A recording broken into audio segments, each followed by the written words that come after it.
ગણધર ભગવંતોના રચેલા છે અને કેટલાક સૂત્રો શાશ્વત છે.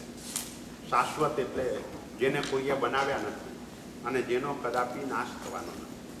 નમસ્કાર મહામંત્ર, કરેમી બંતે, નમુત્તુણમ, આ સૂત્રો શાશ્વત છે. લોકસ્થ સૂત્ર પણ શાશ્વત છે, પણ એમાં બીજી, ત્રીજી અને ચોથી એ ત્રણ ગાથાની અંદર 24 તીર્થંકર પરમાત્માના નામો છે અને 24 તીર્થંકર પરમાત્માના નામો દરેક અવસર પીઢી અને ઉત્સર પીઢી કાળની અંદર જુદા જુદા હોય છે. એટલે માત્ર નામ બદલાય છે, પણ એ સૂત્ર પણ શાશ્વત છે. એટલે આજે આપણે જે સૂત્રોની વાત કરવી છે તે દંડક સૂત્રો. દંડક સૂત્રો એટલે દંડક શબ્દના ઘણા અર્થ થાય.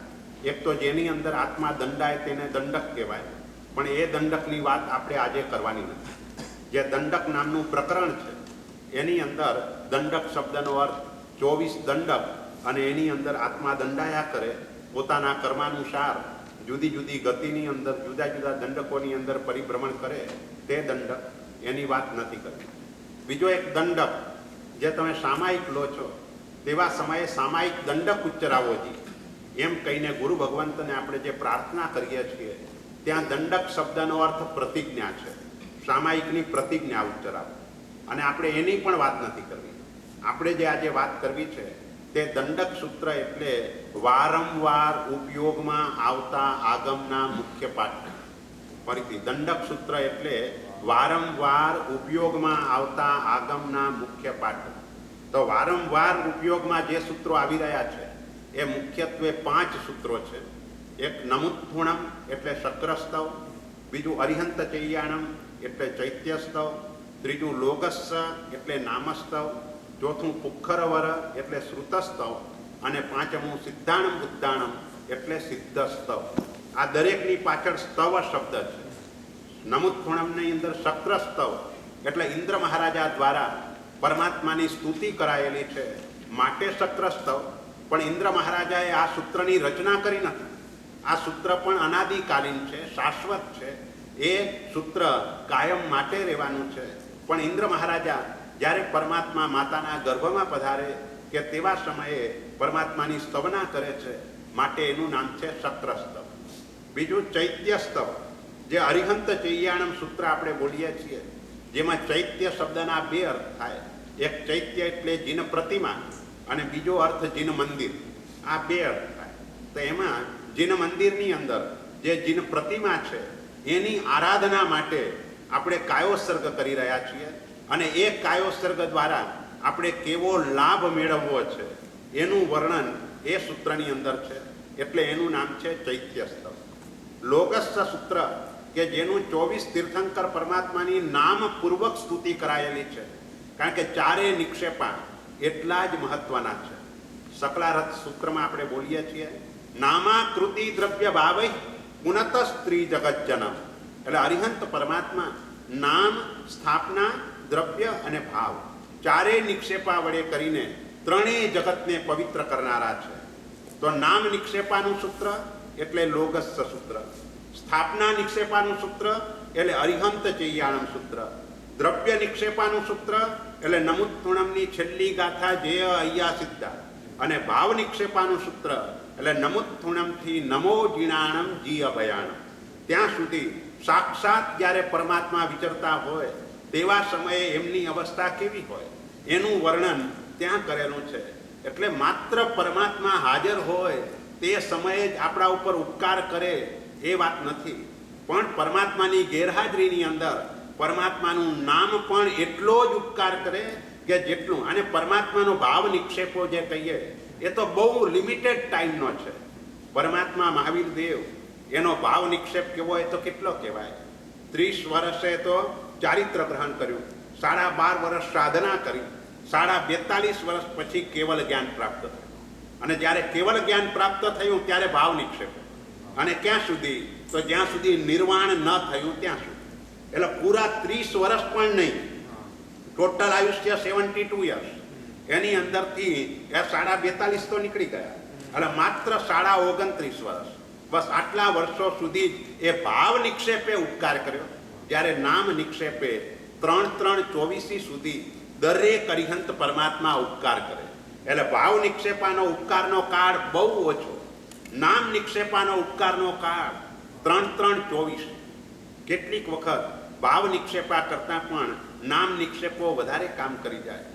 ઉદાહરણ તરીકે બેંકમાં તમે ગયા હો, $100,000 તમે ભર્યા બેંકની અંદર, અને બીજી જ મિનિટે તમે કહો બેંક મેનેજરને કે ભાઈ મારે ભરવા નથી, તું મને પાછા આપ.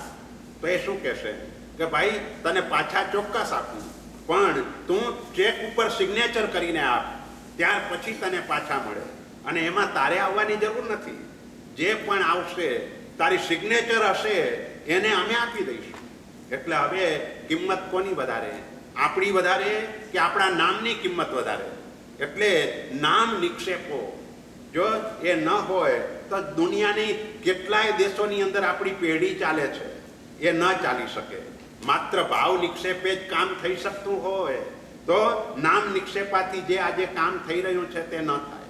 એટલે ભાવ નિક્ષેપ કરતાંય કેટલીક વખત નામ નિક્ષેપ દ્વારા વધારે ઉપકાર થાય, સ્થાપના નિક્ષેપ દ્વારા પણ ભાવ નિક્ષેપ કરતાં વધારે ઉપકાર થાય એવું બની શકે. જ્યારે ઓલા ગુરુ મહારાજ, ગુરુ દ્રોણ, એને અર્જુનને એને વિદ્યા શીખવવી છે, અને એકલવ્ય એને કહે છે કે મારે આપની પાસે આ અધ્યયન કરવું છે. ત્યારે ગુરુ દ્રોણ ના પાડે છે, હું તને નહીં શીખવું. એટલે અર્જુનને શીખવવા માટે તૈયાર છે, એકલવ્યને શીખવવા તૈયાર નથી. તેવા સમયે એકલવ્ય ગુરુ દ્રોણની મૂર્તિ બનાવી, અને મૂર્તિ બનાવીને એવો અદ્ભુત વિનય કર્યો કે જે વિનયના કારણે સાક્ષાત ગુરુ દ્રોણે જેને શીખવાડ્યું એના કરતાં પણ વધારે હોશિયાર એકલવ્ય. એ એકલવ્ય વધારે હોશિયાર કેમ થયો? સ્થાપના નિક્ષેપ. બોલો, ગુરુ દ્રોણ પેલાને સાક્ષાત શીખવી રહ્યા છે, અને તેમ છતાં એવો લાભ પેલાને નથી થયો, અને અહીં આને લાભ થયો એકલવ્યને. એટલે સ્થાપના નિક્ષેપ એના દ્વારા પણ. એટલે આપણે બહુ મનની અંદર દુઃખી થવાની જરૂર નથી કે ભાઈ મહાવિદ્ય ક્ષેત્રના લોકોને ધન્ય છે કે એમને ભગવાન સિમંદર સ્વામી મળ્યા અને આપણે ત્યાં કોઈ નથી. આપણે ત્યાં મુનિ સુવ્રત દાદા એ જે બેઠેલા છે એ સ્થાપના નિક્ષેપે એટલો જ ઉપકાર કરે, જરાય ઓછો ઉપકાર ન કરે. માત્ર આપણી શ્રદ્ધા જો હોય તો એ રીતે ઉપકાર થાય. જેટલો વિનય વધતો જાય, આપણે અત્યારે જે સૂત્રોના અર્થ સમજવા માટે બેઠા છીએ, પણ ખરેખર તો ભણવાના અર્થ નથી, ભણવાનું સૂત્ર પણ નથી, ભણવાનો માત્ર વિનય છે. તમને વિનય આવી ગયો એટલે વિનય જેટલો પરાકાષ્ઠાએ પહોંચતો જાય, આગળ વધતો જાય, એટલું જ્ઞાન સહજ રીતે જીવને પ્રાપ્ત થતું જાય. એટલે 4 પ્રકારની બુદ્ધિમાં એક વૈનયિકી બુદ્ધિ છે કે જેમાં તમે દેવ અને ગુરુનો વિનય કરો એટલે તમારી બુદ્ધિનો વિકાસ થતો જાય. ભણ્યા વગર પણ કોઠાસૂજ વગેરે દ્વારા પણ બુદ્ધિનો વિકાસ થાય, એનું કારણ વિનય છે. એટલે વિનય એ બહુ મહત્વનો ગુણ છે, અને એ જ જોઈએ. આપણે 5 જે જ્ઞાનાચારના 8 આચાર છે એમાંનો બીજો આચાર વિનય છે. વિનય વિના સૂત્ર ભણવાની યોગ્યતા પ્રાપ્ત ન થાય. સૂત્ર ભણવું હોય તો સૌથી પહેલાં 5 પ્રકારની યોગ્યતા પ્રાપ્ત કરવી પડે. સૂત્રનો નંબર 6 છે. આપણે જે જ્ઞાનાચારના 8 આચાર કહીએ છીએ એમાં સૂત્ર 6 નંબરમાં આવે છે. સૌથી પહેલા નંબરમાં કાળને સાચવવાનો છે ભણવા માટે. કાળ સચવાઈ જાય. પછી બીજા નંબરમાં વિનયને સાચવવાનો છે. ત્રીજા નંબરમાં બહુમાન, વિનય બાહ્યથી થાય. બહુમાન એટલે અંતરંગ પ્રીતિ, અંતરંગ ભક્તિ, એ વધતો જવો જોઈએ. ચોથા નંબરમાં ઉપદાન નામનું તપ થવો જોઈએ. અને 5મા નંબરની અંદર જ્ઞાન, જ્ઞાની કે જ્ઞાનના સાધનને છુપાવવું નહીં, તે અનિન્હવણ નામનો આચાર છે. આ 5 આચારનું યોગ્ય રીતે પાલન થાય ત્યાર પછી આપણને સૂત્ર ભણવાનો અધિકાર મળે. એના વિના આપણે સૂત્ર ભણવાના અધિકાર નથી. ભણીએ છીએ તો એ અનધિકાર ચેષ્ટા છે, અને એ ભણ્યા પછી જીવનની અંદર પરિણતિ રૂપ એ સૂત્ર બનતું નથી. એટલે જો પરિણતિ રૂપ બનાવવું હોય તો આ ક્રમથી જ ચલાય. આ 5 ગુણ આપણામાં આવે ત્યાર પછી સૂત્ર ભણવાની યોગ્યતા પ્રાપ્ત થાય. સૂત્ર ભણ્યા પછી અર્થ ભણવાનો અધિકાર મળે. સૂત્ર વિના અર્થ ન ભણાય, સૂત્રની સાથે અર્થ ન ભણાય, પણ સૂત્ર ભણ્યા પછી અર્થ ભણવાનો, અને અર્થ ભણાયા પછી તદુભય. તદુભયનો અર્થ એ થાય કે જે પદ બોલીએ તે વખતે જે ભાવ આપવો જોઈએ એ ભાવ સહજ રીતે આવે એ તદુભય કહેવાય. માત્ર સૂત્રની સાથે અર્થ યાદ આવે એ તદુભય નથી, પણ સૂત્ર બોલતાની સાથે જે ભાવ સૂત્રમાં ભરેલો છે એ ભાવ સહજ રીતે એની સાથે વણાઈ જાય તે તદુભય છે. આ રીતે 8 પ્રકારના જ્ઞાનના આચારોનું પાલન કર્યા પછી જો અધ્યયન થાય તો એના દ્વારા આપણા આત્માને ઘણો મોટો લાભ થાય. એટલે આપણે વાત એ કરતા હતા કે પરમાત્મા નામ નિક્ષેપે ઉપકાર કરે છે, સ્થાપના નિક્ષેપે ઉપકાર કરે છે, દ્રવ્ય નિક્ષેપે એટલે એનું પૂર્વ જીવન એને વિચારો, કેવલ જ્ઞાન પૂર્વનું જીવન અને સિદ્ધાવસ્થાનું જીવન વિચારો તો એ દ્રવ્ય નિક્ષેપો છે. અને ભાવ નિક્ષેપ એટલે સાક્ષાત પરમાત્મા વિચરતા હોય તે ભાવ નિક્ષેપ છે. એટલે ચારેય નિક્ષેપે પરમાત્મા આપણા ઉપર ઉપકાર કરી રહ્યા છે અને આપણે આવશ્યક ક્રિયાની અંદર આ ચારેય પ્રકારના સૂત્રો કે જેમાં જે નિક્ષેપ આવે છે તે રીતે એ સૂત્ર આપણે બોલતા હોઈએ છીએ. એ સૂત્ર બોલતી વખતે તેવા પ્રકારનો ભાવ લાવવાનો ઉદ્યમ કરવાનો છે. એટલે લોકસ્યમાં 24 તીર્થંકર પરમાત્માના નામપૂર્વક સ્તુતિ છે. બોલો. નામ સ્થાપના દ્રવ્ય, તો દ્રવ્ય નિક્ષેપમાં લેવાનું શું? નામ લઈએ, સ્થાપના લઈએ તો એ દ્રવ્ય નિક્ષેપમાં એ રીતે વિચાર, જેમ પરમાત્મા મહાવીર દેવ તો એનું નૈસારથી માંડીને જે પણ ભવો થયા, એક નાનકડી ભૂલના કારણે પણ પરમાત્માના આત્માને કેટલો કાળ સંસાર પરિભ્રમણ થયું, અથવા તો એક 16મા ભવની અંદર જૈન સાધુપણું મળ્યું, તેવા સમયે નિયાણું કરીને બેઠા તો એના કારણે એમને કેવું નુકસાન થયું. તો આ એના જીવનની અંદર જે પણ ભૂલો થઈ છે એ ભૂલને યાદ કરીને એની આટલી મોટી સજા છે એમ સમજીને આપણે એ ભૂલથી બચીએ. અને વિશેષતાનક તપ વગેરે જે આરાધના કરી છે એના દ્વારા જે તીર્થંકર નામ કર્મ ઉપાર્જન કર્યું છે તો એને સમજીને જગતના સર્વ જીવો તરફ કરુણા આદિના ભાવોને ઉત્પન્ન કરી અને આપણે આરાધનામાં આગળ વધીએ. એટલે દ્રવ્ય નિક્ષેપની અંદર એમનું જે પૂર્વ જીવન છે એ પૂર્વ જીવનની અંદર જે પણ ખામી અને ખૂબી એ બંનેનો વિચાર કરીને ખામી દ્વારા કેવું નુકસાન થાય છે, ખૂબી દ્વારા કેવો લાભ થાય છે, અને એ રીતે આપણા જીવનની અંદર જે ખામી હોય એને દૂર કરવાની, ખૂબીઓને વધારે અનુમોદના કરીને એ દિશામાં આગળ વધવાનું. તો એ દ્રવ્ય નિક્ષેપા દ્વારા ઉપકાર થાય. ક્રમ કેવી રીતે સમજવાનો? નામ સ્થાપના દ્રવ્ય ભાવ એમ. હા, ક્રમમાં એવું છે કે જો નામ સુગમ છે, એકદમ સહેલામાં સહેલું જો કંઈ હોય તો પરમાત્માનું નામ છે. અને નામ ગુણ સંપન્ન છે, ગુણ નિષ્પન્ન છે. જેટલા પણ હરિહંત પરમાત્મા વગેરે ઉત્તમ જીવો હોય એ ઉત્તમ જીવોના નામો હંમેશા ગુણ સંપન્ન હોય. જે ગુણ હોય એને અનુરૂપ નામ હોય. એ સ્થાપનાની અંદર આપણે જે પ્રતિમાજી, આ પ્રતિમાજી શબ્દ બોલીએ છીએ પણ પ્રતિમાજી બોલાય પણ નહીં, એને ભગવાન જ કહેવાય. તમે પ્રતિમાજી બોલ્યા એટલે જયપુરની બજાર યાદ આવે, અને એટલે એ આપણને એક પ્રકારની આશાતના કહેવાય. એટલે સાક્ષાત જ્યારે અંજન વિધિ થઈ જાય એટલે એને સાક્ષાત ભગવાન કહેવાય. તો એ ભગવાનનું જે સ્વરૂપ છે તે, અને દ્રવ્યની અંદર એ સ્વરૂપ પામવા માટે એમને જે સ્ટ્રગલ કરી છે એને પણ તમે યાદ કરીને એ રીતે આપણા જીવનની અંદર એ ખામીઓને દૂર કરીએ, એ ટાઈપનો ક્રમ એની અંદર લેવાનો. તો આપણે વાત એ કરતા હતા કે સ્થાપના નિક્ષેપ એટલે નામ, લોગસ્થ સૂત્ર તે નામસ્તવ છે. પુખ્ખરવર એને શ્રુતસ્તવ, કેટલાક પુખ્ખરવર્તી સૂત્ર બોલે છે.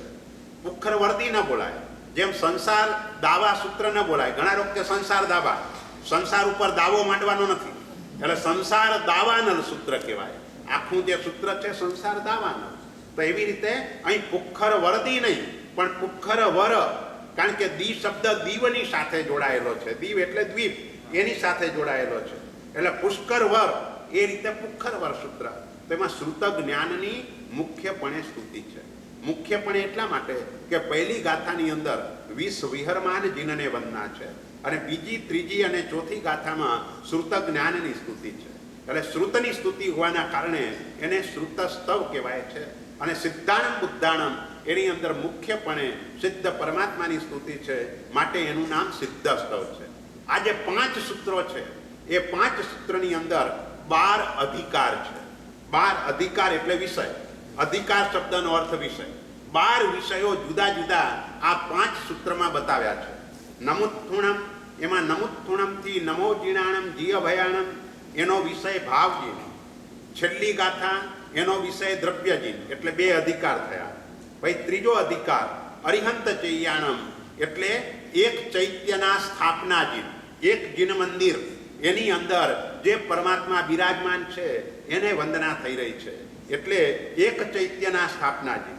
ત્યાર પછી આપણે લોગસ્થ સૂત્ર જે બોલીએ છીએ, તો લોગસ્થ સૂત્રમાં લોગસ્થથી સિદ્ધા સિદ્ધિમ મમ દિશંતિ, આખો એ લોગસ એમાં નામજીનની સ્તુતિ.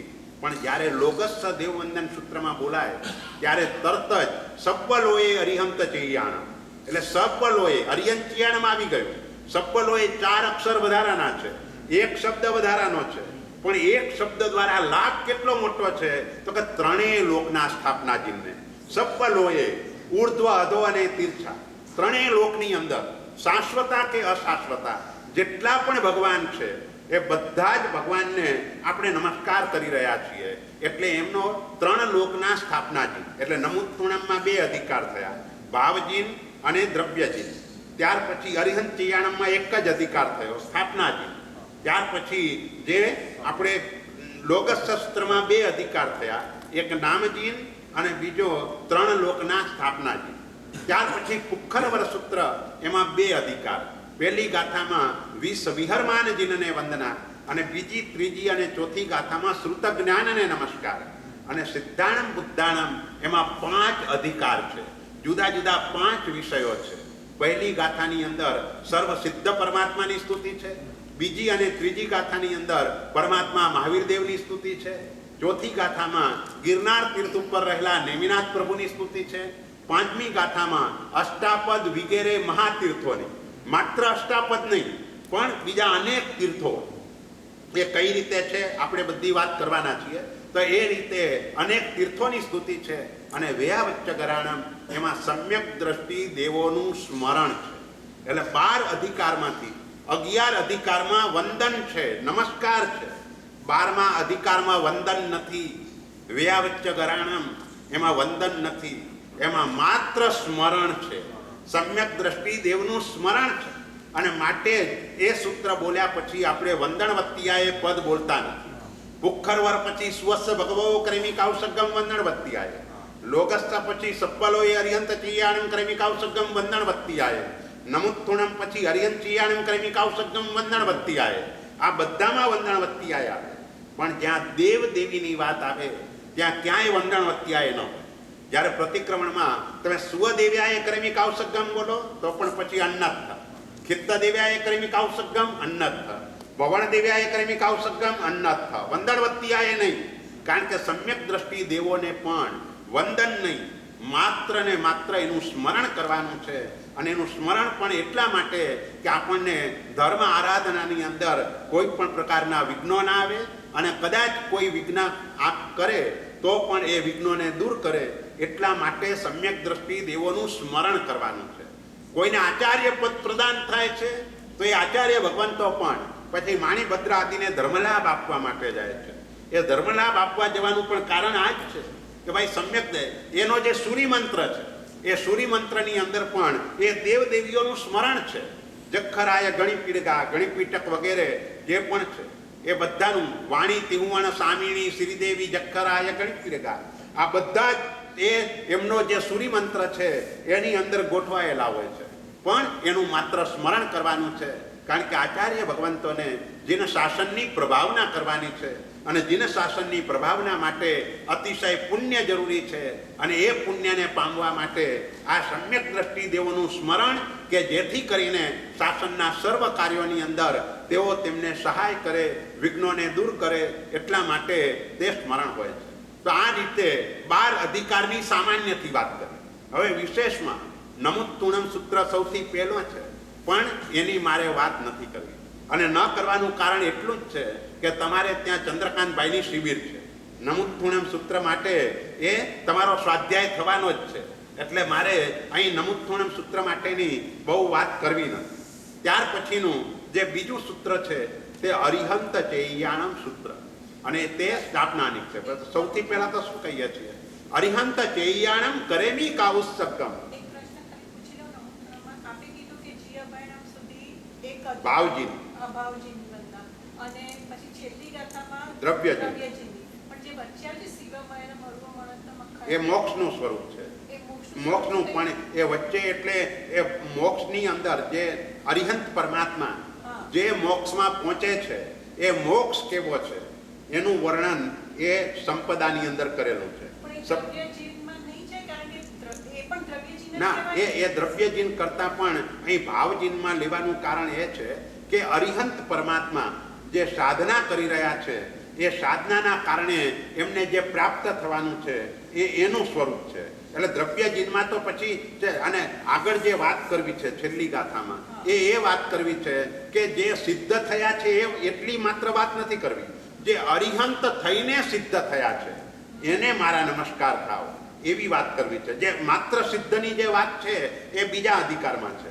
અહીં નમુત્થુણમ સૂત્રની અંદર જે અહીંયા સિદ્ધા આ જે અર્થ કરેલો છે એ માત્ર જેઓ ભૂતકાળમાં સિદ્ધ થયા છે એ બધા આત્માને નમસ્કાર નથી. અહીં જે સિદ્ધ અરિહંત થઈને સિદ્ધ થયા છે એને નમસ્કાર છે. એટલે એ દ્રષ્ટિએ ત્યાં દ્રવ્ય લેવું પડશે અને એમને જે સ્થાનમાં પહોંચવાનું છે એ સ્થાન કેવું ભવ્ય છે. આજકાલ લોકો શું સમજે છે, ભાઈ મોક્ષની અંદર કંઈ ખાવાનું નહીં, પીવાનું નહીં, કંઈ નહીં, તો પછી ત્યાં જઈને કરવાનું શું? શા માટે મોક્ષમાં જવાનું? ઘણા લોકોને આવો પ્રશ્ન થાય, અહીં તો ભાઈ આપણને ખાવા પીવામાં સુખ છે, હરવા ફરવામાં સુખ છે, સરસ મજાના કપડાં પહેરી શકીએ છીએ, મોક્ષમાં તો આવું કાંઈ છે નહીં, તો શું સુખ છે? એટલે એ બતાવવું છે કે મોક્ષની અંદર આવા પ્રકારનું સુખ છે. અને એ રીતે એ અરિહંતનું જો એ લક્ષ્ય હોય તો જગતના બધા જીવોનું આ જ લક્ષ્ય હોય. આ જગતની અંદર જેટલા પણ જીવો છે, જેટલા પણ, દરેકને મોક્ષમાં જવું છે. મોક્ષ શબ્દથી પરિચિત હોય કે ન હોય, ભલે નાસ્તિક માણસ છે, પણ નાસ્તિકને પણ જવું છે તો મોક્ષમાં જ. કારણ કે નાસ્તિકને પણ તમે પૂછો કે ભાઈ તને સુખ જોઈએ કે દુઃખ, એમ જ કહેશે મને સુખ જોઈએ. બીજો પ્રશ્ન પૂછો તને કેટલા સમય માટેનું સુખ જોઈએ, પરમેનન્ટ સુખ જોઈએ, તો પરમેનન્ટ સુખ મોક્ષ સિવાય બીજી કોઈ જગ્યાએ નથી. એટલે એ દ્રષ્ટિએ આસ્તિક હોય કે નાસ્તિક, બધાનું ગંતવ્ય સ્થાન, ડેસ્ટિનેશન સ્થાન માત્ર ને માત્ર મોક્ષ છે. એટલે આપણે બધાએ જે પુરુષાર્થ કરવાનો છે એ માત્ર ને માત્ર મોક્ષ માટે જ પુરુષાર્થ કરવાનો છે. મોક્ષ સિવાય બીજી કોઈ આપણું લક્ષ્ય હોવું જ ન જોઈએ. અને જો બીજું લક્ષ્ય વચ્ચે આવી ગયું તો નુકસાન એ થશે કે તમે જે આરાધના કરી એ પાપાનું બંધી બની જશે. મોક્ષના લક્ષ્ય સિવાયની સાંસારિક કોઈ પણ આશયથી કરાયેલી ધર્મક્રિયા એનાથી પુણ્ય ઉપાર્જન થશે, પણ તે પાપાનું બંધી હશે અને જીવને ઘણો કાળ સંસારમાં પરિભ્રમણ કરાવશે. એટલા માટે આપણે જે પણ આરાધના કરીએ એની પાછળનું માત્ર ને માત્ર એક જ લક્ષ્ય કે મારે જલ્દીથી જલ્દી આ સિદ્ધિ ગતિને પ્રાપ્ત કરવી છે, મોક્ષમાં પહોંચવું છે. અને એના માટે આપણો વીર્યોલ્લાસ ઉછળે એવા પ્રકારનો પુરુષાર્થ ત્યાં આપણે કરવાનો. હા, એટલે અરિહંત ચૈયાણમ કરેમી કાઉસ્સકમ. અરિહંત પરમાત્માની આરાધનાર્થે હું કાયોસર્ગ કરું છું. આવી આપણે શરૂઆતમાં એવો નિર્ણય કર્યો, ભાઈ હું કાયોસર્ગ શાના માટે કરું છું, કાયોસર્ગ કરવાનું મારું પ્રયોજન શું? મારું પ્રયોજન આ છે કે મારે અરિહંત પરમાત્માની આરાધના કરવી છે અને આરાધના દ્વારા જે લાભ પ્રાપ્ત થાય એ લાભ મારે કાયોસર્ગ દ્વારા મેળવવો છે. એટલે હું આ કાયોસર્ગ કરું છું. અને શાસ્ત્રીય ભાષામાં અભ્યુપગમ કહેવાય. અભ્યુપગમનો અર્થ થાય સ્વીકાર. સ્વીકાર બસ મેં કાયોસર્ગ કરવાનો સ્વીકાર કર્યો. પણ એ કાયોસર્ગ કરવાનું નિમિત્ત શું? કયા નિમિત્તે કાયોસર્ગ કરો છો? તો કે વંદન વત્તી આયે, પૂવણ વત્તી આયે, સત્કાર વત્તી આયે, સમ્માન વત્તી આયે, બોહિલાભ વત્તી આયે, નિર્વ સત્ગ વત્તી આયે. આ 6 પદ છે. પણ એ 6 પદ વખતે ભાવના કઈ ભાવવાની? તો કે 6 પદ વખતે પરમાત્માના 5 કલ્યાણક અને રાજ્યાભિષેક એની ભાવનાની સાથે આ પદને જોડી દેવાના. કારણ કે આપણે લાભ એ પ્રાપ્ત કરવો છે. જેમ વંદન વત્તી આયે એટલે અરિહંત પરમાત્માને વંદન કરવા દ્વારા જે લાભ પ્રાપ્ત થાય એ લાભ મારે કાયોસર્ગ દ્વારા મેળવવો છે. આશય એ છે કે હું જે એક નવકારનો પણ કાયોત્સર્ગ કરી રહ્યો છું, તો એક નવકારનો પણ કાયોત્સર્ગ કરીને મારે લાભ શું મેળવવો છે? તો કે અરિહંત પરમાત્માને વંદન કરવાથી જે લાભ પ્રાપ્ત થાય એ લાભ મને કાયોત્સર્ગ દ્વારા જોઈએ છે. અને એટલે આપણે વંદનવત્તિયાયમાં શું યાદ કરવાનું? તો કે પરમાત્માનું ચ્યવન કલ્યાણક યાદ કરવાનું. કારણ કે પરમાત્મા જ્યારે માતાના ગર્ભમાં પધારે છે તેવા સમયે ઇન્દ્ર મહારાજા પોતાના સિંહાસન ઉપરથી નીચે ઉતરી 7-8 પગલાં પાછળ જઈ અને શક્રસ્તવ દ્વારા પરમાત્માને વંદન કરે છે.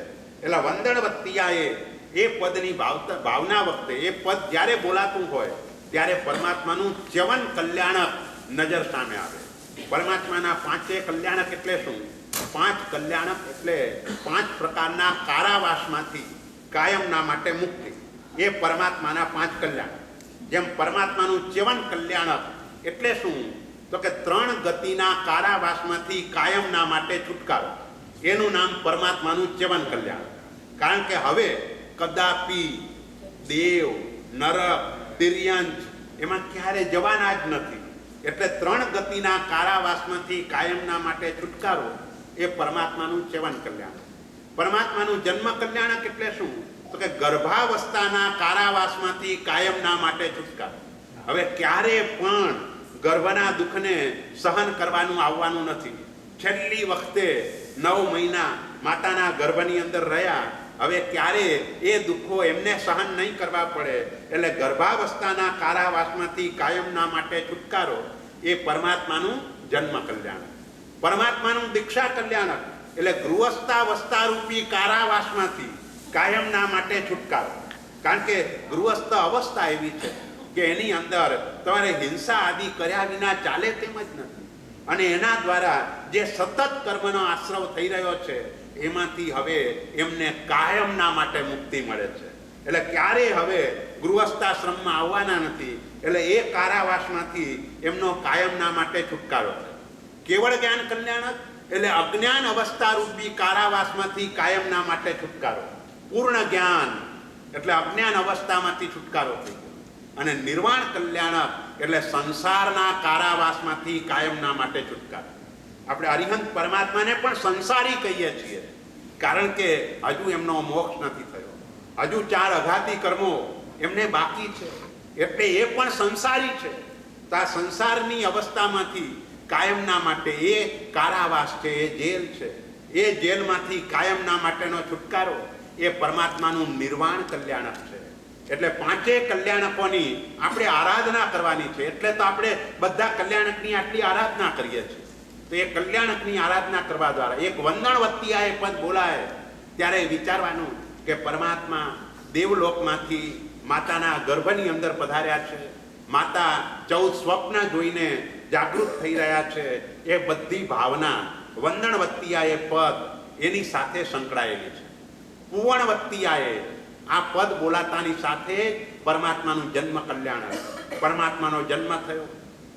દીપકુમારિકાઓએ આવીને શ્રુતિકર્મ કર્યું અને જે 64 ઇન્દ્રો મેરુ પર્વત ઉપર લઈ જઈ અને પરમાત્માનો જન્મ મહોત્સવ કરી રહ્યા છે. 1,60,00,000 કળશાઓ દ્વારા પરમાત્માનો અભિષેક થઈ રહ્યો છે. આ બધી ભાવના પુવણવત્તિયાએ, કારણ કે પરમાત્માની પૂજા છે. જે વખતે આપણે સ્નાત્ર પૂજા ભણાવીએ એ પરમાત્માનું ચ્યવન અને જન્મ કલ્યાણક છે. તો અહીં પરમાત્માના જન્મ કલ્યાણકની ભાવના પુવણવત્તિયાએ પદની અંદર આ જન્મ અવસ્થાનો વિચાર કરવાનો. આપણે તો જે કળશ લઈ જઈએ એ ટચુકડો કળશ હોય. એમનો તો કળશ કેવો, એનું નાળચું 1 યોજનનું, ખાલી કળશનું નાળચું 1 યોજન. આખો જો કળશ જોવા જાવ તો 25 ને 50 યોજન આટલી લંબાઈ પહોળાઈ અને નાળચું 1 યોજનનું. અને આવા 1,60,00,000 કળશાઓથી પરમાત્માનો અભિષેક થાય. ઇન્દ્ર મહારાજા એ પરમાત્માનો અભિષેક કરે અને એ પુવણવત્તિયાએ એ પદમાં એ ભાવના ભાવવાની. સત્કારવત્તિયાએ પરમાત્માનો સત્કાર એટલે રાજ્યાભિષેક. કારણ કે પરમાત્માનો જન્મ હંમેશા ઉત્તમ કુળમાં જ થાય. કદાચ કોઈ કર્મના પ્રભાવથી હલકા કુળની અંદર માતાના ગર્ભમાં આવી જાય એ બની શકે, પણ જન્મ તો કદાપી ન થાય. એ વખતે કદાચ આવું બન્યું પણ હોય તો પરમાત્મા મહાવીર દેવના કિસ્સામાં જે બન્યું તે રીતે હરિણી ગમેશી જેવા દેવ દ્વારા એનું સંહરણ થઈને ઉત્તમ કુક્ષીની અંદર એ ગર્ભને મુકાય. ભલે અનંત કાળે આવું બને, પણ એ કોઈ કર્મના કારણે આવી શક્ય છે, પણ જન્મ તો કદાપી હલકા કુળમાંથી પરમાત્માનો થાય. અને તેવા સમયે ઉત્તમ કુળમાં જન્મ્યા હોવાના કારણે એમનો રાજ્યાભિષેક થાય. આ રાજ્યાભિષેક, બોલે આપણા ઋષભ પણ રાજા હતા, ભલે ચારિત્ર ગ્રહણ કર્યું, પાછળથી તીર્થંકર પણ થયા, પણ એમને રાજ્યનું પાલન એટલું સરસ મજાનું કર્યું.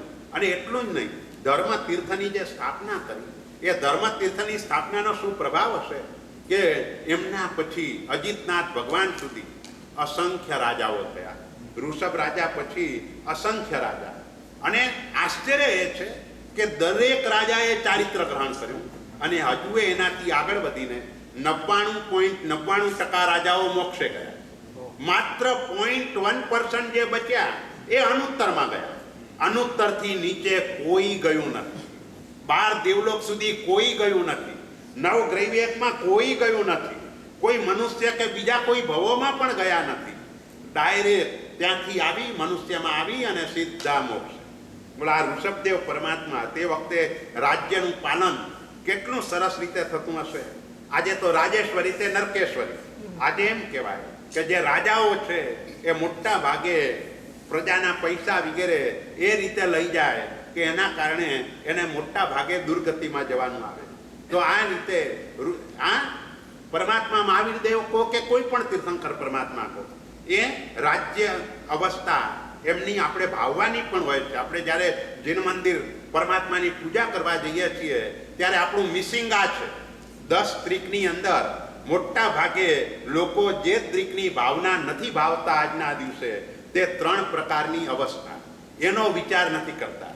બાકીની 9 ત્રિક હજુ પડાય છે, પણ આ અવસ્થાની ભાવના મોટા ભાગે લોકો નથી કરતા. જે જન્મ અવસ્થા, રાજ્ય અવસ્થા અને શ્રમણ અવસ્થા, એનો વિચાર દરરોજ જૈન મંદિરની અંદર પરમાત્માની પૂજા કરવા જઈએ ત્યારે આ ભાવના ભાવવાની છે. છેવટે પરમાત્માનો અભિષેક કરીએ ત્યારે જન્મ અવસ્થાની ભાવના, પરમાત્માની અંગરચના થાય ત્યારે રાજ્ય અવસ્થાની ભાવના. તો આવી બધી ભાવનાઓ તે સમયે ભાવવી જોઈએ. જે આજે મોટા ભાગે લોકો એ ભાવનાથી ભાવિત નથી થતા. એટલે આપણે મૂળ વાત ઉપર આવીએ કે સક્કારવત્તિયાએ આ પદ જ્યારે બોલાય ત્યારે પરમાત્માનો રાજ્યાભિષેક થઈ રહ્યો છે અને પરમાત્મા રાજ્યનું સુખપૂર્વક એવું પાલન કરે છે કે પ્રજાની અંદર એક આમ ધર્મ સહેલાઈથી આવે છે. પ્રજા ધર્મી બને છે, દરેકના ઋણ વગેરે માફ કરી દે છે. એ બધો વિચાર સક્કારવત્તિયાએમાં કરવાનો. સમ્માનવત્તિયાએ પરમાત્માનું સન્માન. એટલે સન્માન શું? તો કે પરમાત્માનો દીક્ષા કલ્યાણકનો વરઘોડો એ પરમાત્માનું સન્માન છે. તો એ દીક્ષા કલ્યાણકના આખા વરઘોડાને વિચારો તો એ વખતનું દ્રશ્ય કેવું છે. એ વરઘોડાની અંદર જ્યારે લોકો આપણા કલ્પસૂત્રની અંદર એ બધું વર્ણન આવે છે કે કેટલીક સ્ત્રીઓ તો અડધા સ્નાને આવીને ઊભી રહી જાય છે. કેટલીક બાળકના બદલે બિલાડું તેડીને આવે છે. કેટલાક પગની અંદર ઝાંઝર પહેરવાના હોય એના બદલે હાથમાં ઝાંઝર અને હાર જે હોય એ પગમાં પહેરીને આવે છે.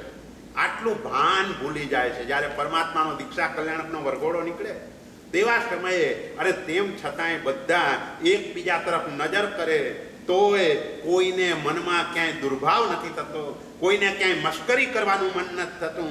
બધા માત્ર પરમાત્માની સન્મુખ જ જોયા કરે અને એ ત્યાંથી દ્રષ્ટિ ખસે જ નહીં. એ રીતે શુભ ભાવનાથી ભાવિત બને. એટલે સમ્માનવત્તિયાએ એ પદ જ્યારે બોલાતું હોય તે સમયે પરમાત્માના દીક્ષા કલ્યાણકને યાદ કરજો. આ યાદ કરવાથી પણ લાભ શું થાય? તમે પરમાત્માના દીક્ષા કલ્યાણકને યાદ કરો ને એટલા માત્રથી ચારિત્ર મોહનીય કર્મ તૂટે. કારણ કે એ ભક્તિ કરવાની છે. દીક્ષા કલ્યાણકનું સ્મરણ કરીએ છીએ કારણ કે એ ચારિત્ર મોહનીય તૂટ્યું માટે ચારિત્ર ગ્રહણ કર્યું. તો એવી રીતે એનું સ્મરણ કરવાથી આપણું ચારિત્ર મોહનીય તો તૂટે. પણ અરિહંતનું દીક્ષા કલ્યાણક યાદ કરી રહ્યા છે. તો અરિહંત પરમાત્મા જે ચારિત્ર પાડે છે તે નિરતિચાર ચારિત્રનું પાલન છે. અને નિરતિચાર એટલે કેવું?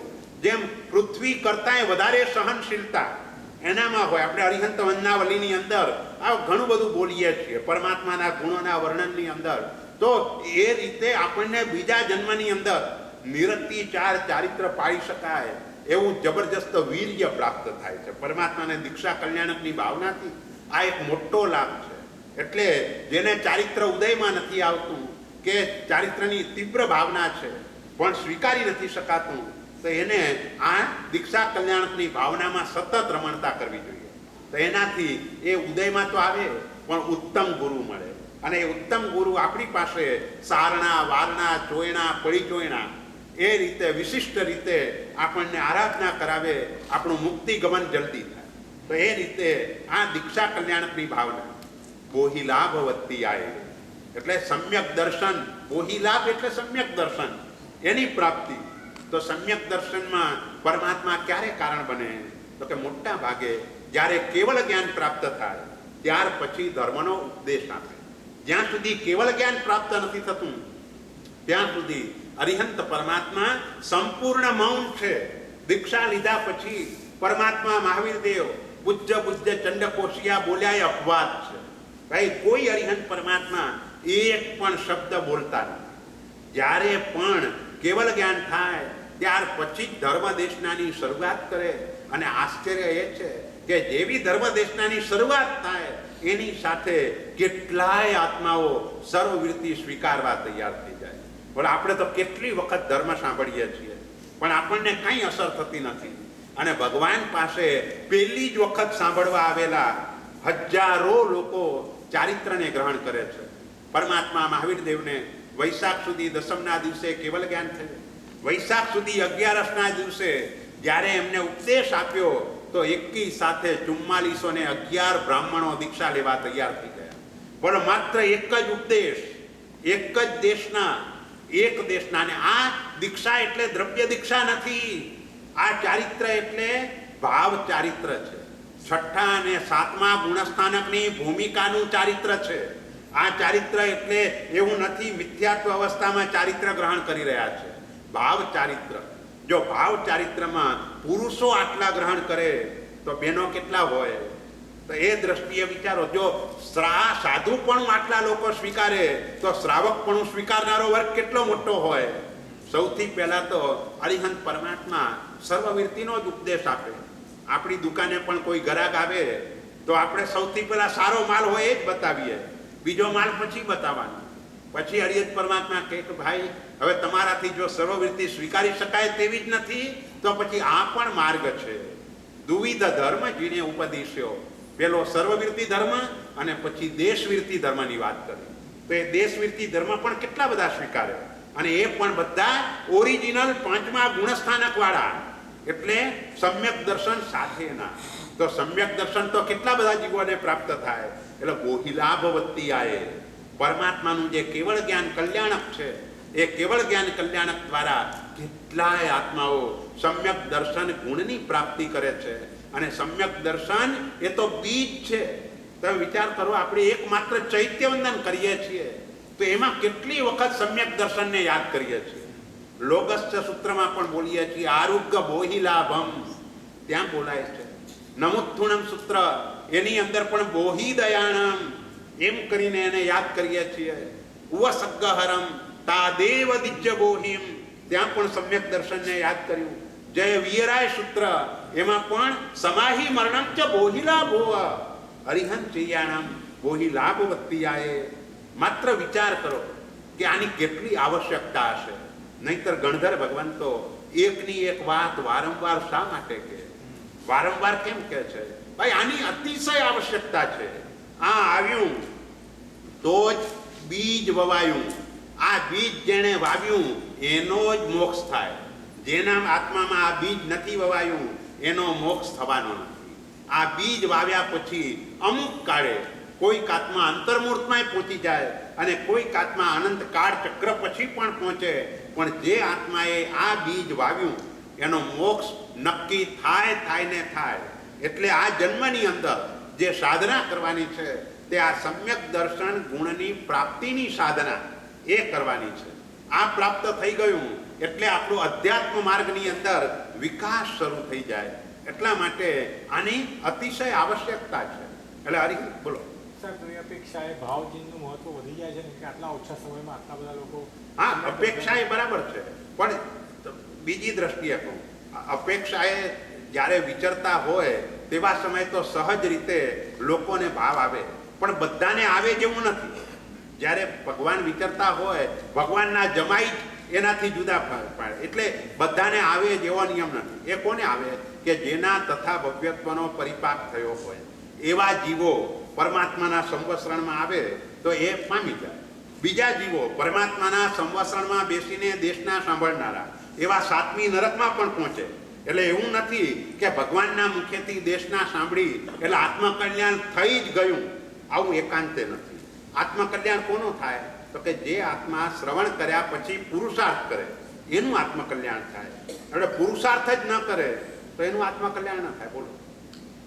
શાંતિનાથ ભગવાનના સ્તવનમાં દેવચંદ્રજી મહારાજ શાંતિનાથ ભગવાનનું સ્તવન છે ને એમાં આ પ્રશ્ન લીધો છે કે સંવત્સરમાં પરમાત્માની સન્મુખ ખાલી જે વ્રત લેનારા દીક્ષા લેનારા હોય એ બેસે, બાકીની 3 દિશામાં સ્થાપના ચિંતી છે. હા, બરાબર. અને એ સ્થાપના ચિંતી અનેક જીવો ત્યાં સમ્યક દર્શનને પામે છે, એટલે લખ્યું છે કે નિમિત્ત સમાન સ્થાપના ચિંતી. હા, તો બરાબર. સ્થાપના અને ભાવજીન બંને ઉપકારી છે.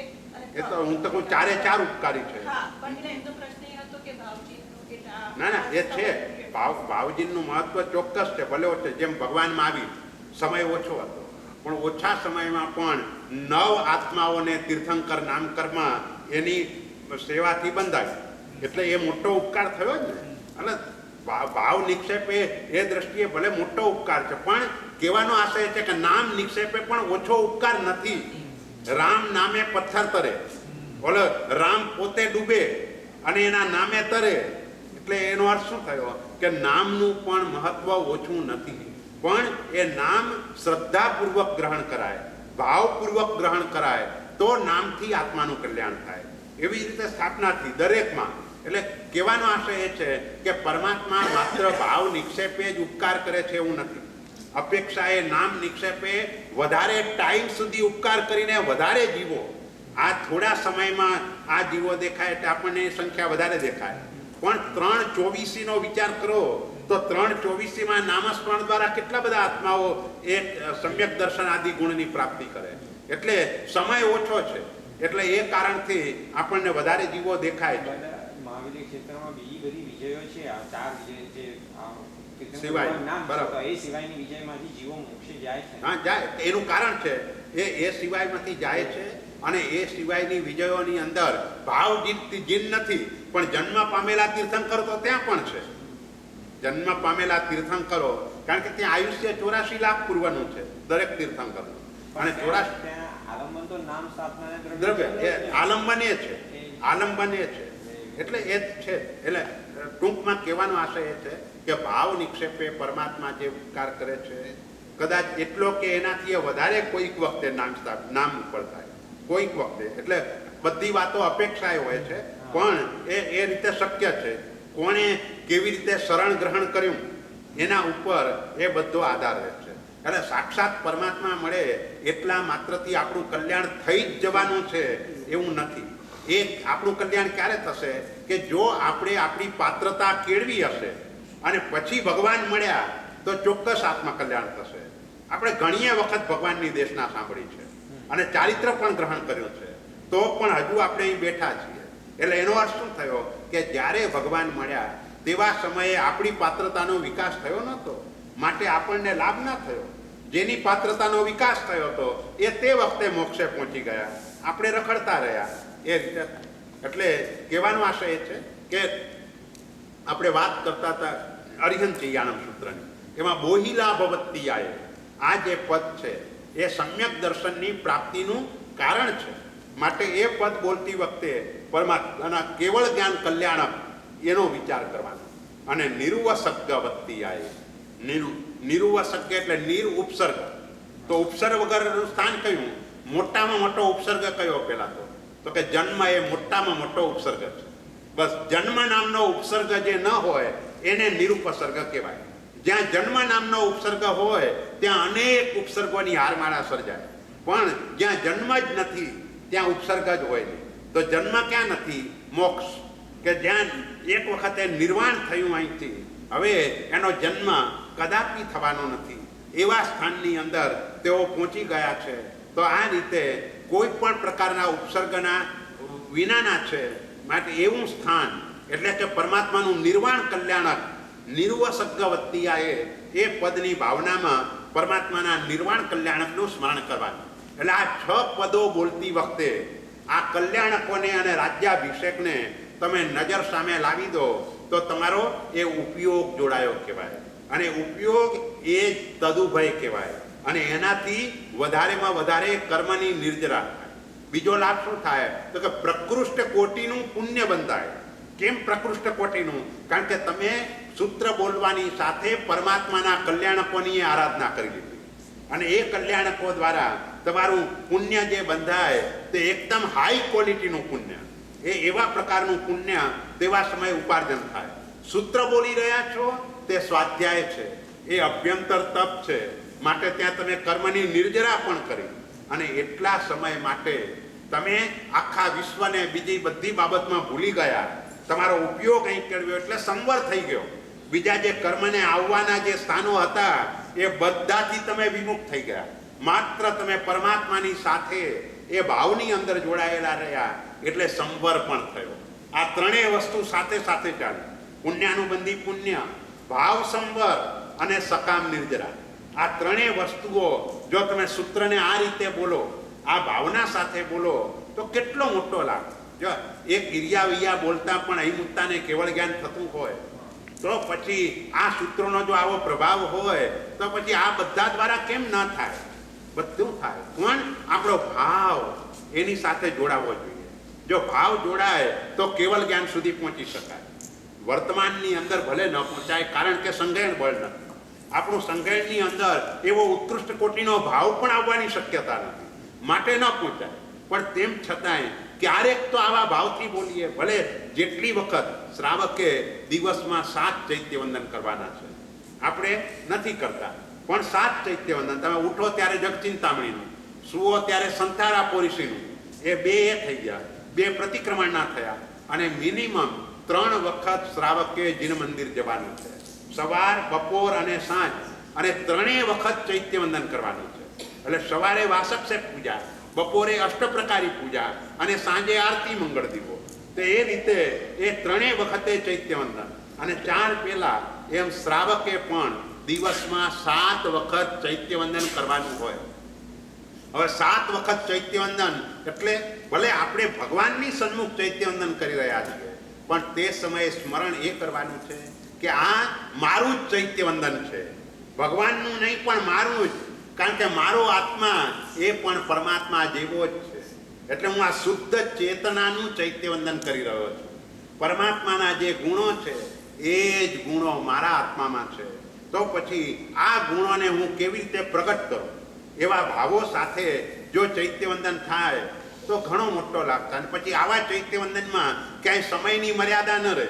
તમે નક્કી કરીને જાઓ મારે 10 મિનિટમાં ચૈત્યવંદન કરવું છે તો એ ન થાય. પછી એ ભાવની અંદર તમે આવી ગયા તો કલાક પણ કોઈક વખતે ઓછો પડી જાય. એ રીતે એ થાય. એટલે કહેવાનો આશય એ છે કે જ્યારે સૂત્ર બોલીએ તેવા સમયે આવા ભાવ સાથેનું બોલવાનું. એટલે આ જે 6 પદો બોલ્યા એટલે એનો અર્થ એ છે પરમાત્માના વંદન કરવાના નિમિત્તે, પૂજન કરવાના નિમિત્તે, સત્કાર કરવાના નિમિત્તે, સન્માનના નિમિત્તે, બોધિ લાભની પ્રાપ્તિના નિમિત્તે કે મોક્ષ પ્રાપ્તિના નિમિત્તે જે પણ લાભ થાય એ બધો જ લાભ મારે માત્ર આ એક નવકારના, એક લોગસના, 4 લોગસના આ બધા કાયોસર્ગ દ્વારા મારે આટલો લાભ મેળવવો છે.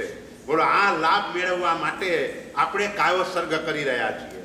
જો આ ભાવથી આત્મા ભાવિત થઈ જાય તો એનો આનંદ કેટલો બધો વધી જાય. કાયોસર્ગ કરતા પૂર્વે એને રોમરાજી વિકસ્વર થઈ જાય. કારણ કે અમૃત અનુષ્ઠાન તે છે કે તમે રોમરાજી વિકસ્વર થાય, આંખમાં હર્ષના અશ્રુ આવે. આ બધું અમૃત અનુષ્ઠાન છે. અને અમૃત અનુષ્ઠાન આવી ગયું એટલે પછી મોક્ષ દૂર નથી. કારણ કે મોટા ભાગના જીવો આજે અનનુષ્ઠાન પાસે અટકી ગયા છે. આપણે જે 5 અનુષ્ઠાન કહીએ એમાં પહેલું 20 અનુષ્ઠાન કે જે આ લોકના સુખ માટે ધર્મ કરે એને 20 અનુષ્ઠાન કહેવાય. દર શનિવારે મુનિસુરત સ્વામી ભગવાનના દર્શન કરવા જવા, દર પૂનમે શંખેશ્વર મહાતીર્થની યાત્રા કરવા જવી, મોટા ભાગે આશય શું? મોટા ભાગે કોઈ શુદ્ધ નિર્મળ આશયથી પણ જતા હોય, પણ મારી આ તકલીફ દૂર થઈ જાય, મને આ કામના મારી પૂર્ણ થઈ જાય એટલા માટે જતા હોય તો એ અનુષ્ઠાન 20 અનુષ્ઠાન કહેવાય. ગરલ અનુષ્ઠાન, મારો આવતા જન્મની અંદર હું ચક્રવર્તી બનું, ઇન્દ્ર બનું, મોટો રાજા મહારાજા બનું, આવા કોઈ પણ પ્રકારના ભાવથી એ કરે. આવતા જન્મ મારો સારો મળે એટલા માટે હું આ આરાધના કરું. અન્ય ધર્મીઓ એ શું કરે? દાન આપે તો એનો આશય એ જ છે, ભાઈ આજ આપ્યું હશે તો કાલે મળશે. આપણો આશય એ નથી. આપણે આપ્યું તો આપણી મૂર્છા ઉતારવા માટે આપીએ છીએ, આપણે પરિગ્રહ સંજ્ઞા તોડવા માટે આપીએ છીએ. આપણો સ્વાર્થ છે. આપણને અંગત રીતે એવું નથી કે આપ્યું હશે તો બીજા જન્મમાં મળશે. આવો ભાવ આપણો નથી. જીન શાસનની અંદર આવો ભાવ ન હોય. એ તો સ્વાર્થનો ભાવ છે. એની અંદર તો પરાર્થકરણ કરવાનું છે, અને પરાર્થકરણમાં માત્ર છોડવાનું જ છે, આપવાનું જ છે. આપીને યાદ પણ રાખવાનું નથી, એને તરત ભૂલી જવાનું છે. એ રીતે આપવાનું છે. એટલે આ 6 પદોની આવા પ્રકારની ભાવનાથી ભાવિત થયા પછી શ્રદ્ધાએ, મેહાએ, આ જે બધા પદો બોલીએ છીએ તો કે કાયોત્સર્ગ કઈ રીતે કરવાનો? તો દરેકની સાથે વડ્ઢમાણીએ પદ જોડવાનું. વડ્ઢમાણી એટલે વૃદ્ધિ પામતી શ્રદ્ધાપૂર્વક, વૃદ્ધિ પામતી નિર્મળ બુદ્ધિપૂર્વક, વૃદ્ધિ પામતી ધીરજપૂર્વક, વૃદ્ધિ પામતી ધારણાપૂર્વક, વૃદ્ધિ પામતી અનુપ્રેક્ષાપૂર્વક હું આ કાયોત્સર્ગ કરું છું. જેમ તમે કાયોત્સર્ગ કરતા જાઓ તેમ શ્રદ્ધા વધારે ને વધારે વધતી જાય. એક તો કાયોત્સર્ગ એટલે એક એવો અભ્યંતર તપ છે કે જેના દ્વારા સૌથી વધારે કર્મની નિર્જરા થાય છે. કાયોત્સર્ગ જેવી કર્મની નિર્જરા બીજા કોઈ તપમાં થતી નથી. અને માટે દરેક અરિહંત પરમાત્મા છદ્મસ્ત અવસ્થામાં આહાર, વિહાર અને નિહારને છોડીને બધો જ સમયે કાયોત્સર્ગ ધ્યાનમાં ગાળે છે. પરમાત્મા મહાવીર દેવ 12.5 વર્ષની સાધના કાળ દરમિયાન આહાર, વિહાર, નિહાર, તો આહાર તો માત્ર 349 દિવસ જ લીધો, અને તે પણ ઠામ 24 વાળો આહાર હતો. એટલે નિહારની શક્યતા જ બહુ ઓછી ઊભી થાય એ પ્રકારનો હતો. અને બાકીનો બધો તપ 24, એમાં નિહાર તો હોય જ નહીં, આહાર નિહાર હોય જ નહીં, માત્ર વિહાર પૂરતો સમય જાય.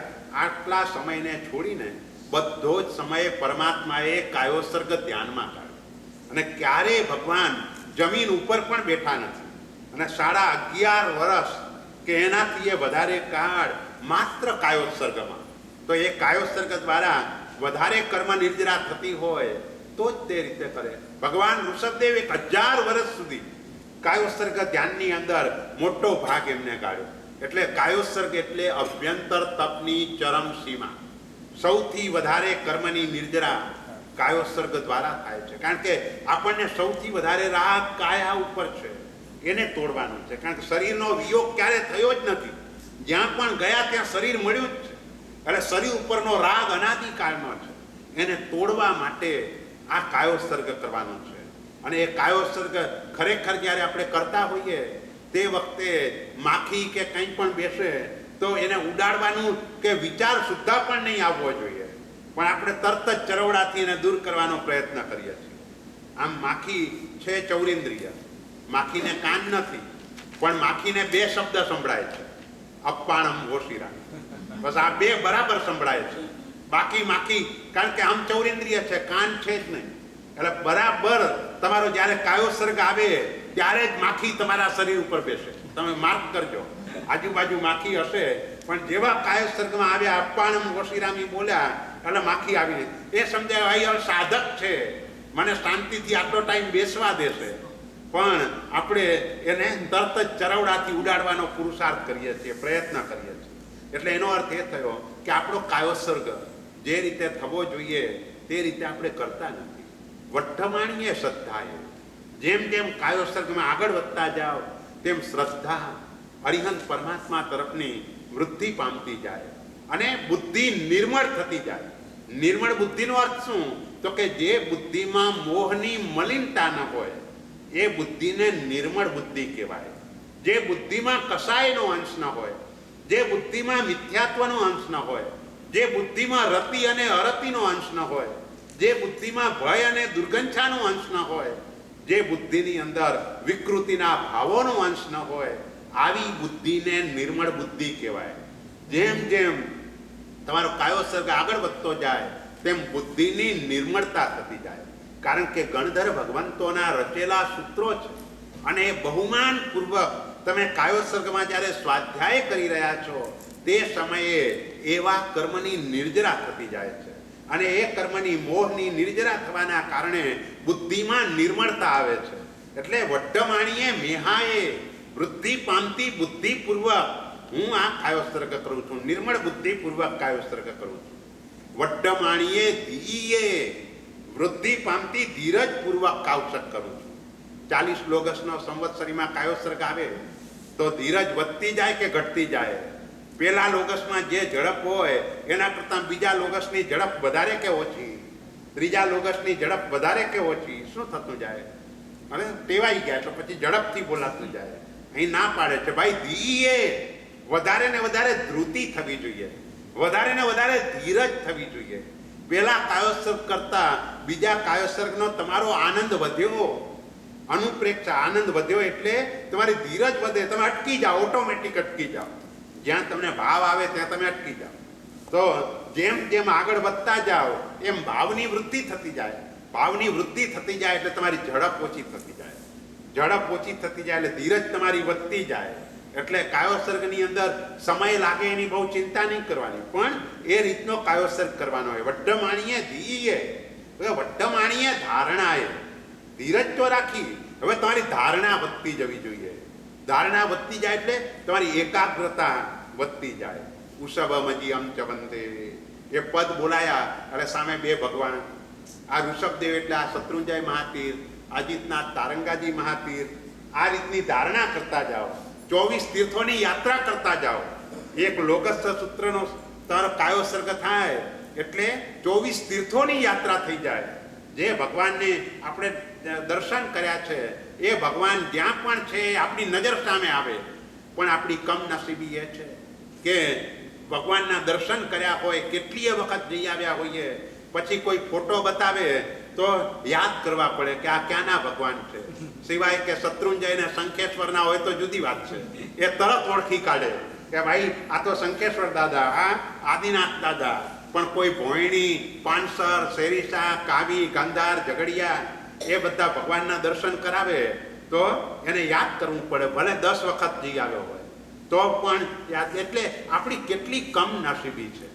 કોઈ અગાસી ઉપર બેઠેલા હોઈએ સાથે અને એક કન્યા રસ્તા ઉપરથી પસાર થાય અને ખાલી પિતા કે માતા એટલું કે દીકરા જરા ધ્યાન રાખજે, આ જે દીકરી પસાર થઈ રહી છે ને એનો સંબંધ આપણે ત્યાં આવવાની શક્યતા છે, એટલે માત્ર તું જોઈ લે. શું થાય? મતલબ 2 મિનિટ માટે ત્યાંથી પસાર થઈ હોય અને 2 મિનિટ માટે પસાર થયા પછી એનું વર્ણન કલાક સુધી એ કરતા થાકે નહીં. અને અહીં તમે કલાક સુધી ભગવાનના દરબારમાં બેઠા હો અને પછી કોઈ કે ભાઈ ભગવાનની આંગી કેવી હતી, અહીં આ કંઈ હતું કે નહીં, તો તે વખતે માથું ખંજવાળે, એને યાદ ના આવે. એટલે એનો અર્થ શું થયો કે ભગવાન તરફ આપણી પ્રીતિ જ નથી, એ તરફ આપણું અનુસંધાન જોડાયું જ નથી. માત્ર આપણે જઈને બસ વિધિ કરી આવ્યા પણ ભગવાનની ઓળખાણ જ નથી રાખી.